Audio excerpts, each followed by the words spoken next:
Welcome back to the second season celebration of Star Trek The Next Generation, presented by NCM Fathom Events.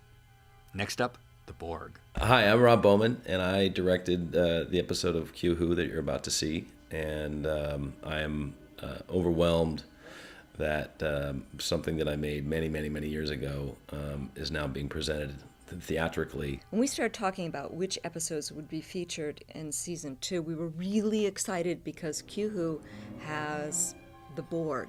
It has Q. Did I mention it had the Borg? The first time we see the Borg. It goes on from there. We see them many times again.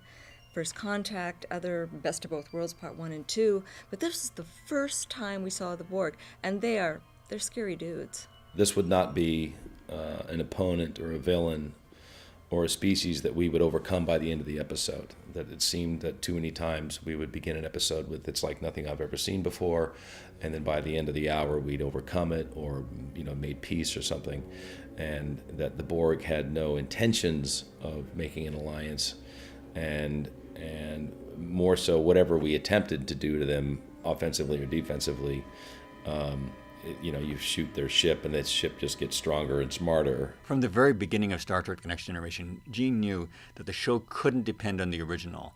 We couldn't we couldn't use the Klingons and the Romulans in the same way that they had done in the original show. Star Trek The Next Generation had to stand on its own. So the initial attempt was to come up with the Ferengi, which was a very clever idea, to parody the worst of Western civilization and make them our adversaries. Well, that didn't quite work out. Once we got into design and concept, the look of the Borg, which was monochromatic, just black and sort of exposed machinery and just badass, that was a very fun new texture and species, I thought, to add to the encyclopedia of Star Trek.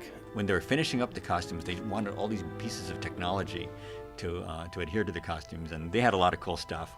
But they were kind of desperate toward the end, so they came to the art department and they said, "Do you have anything?"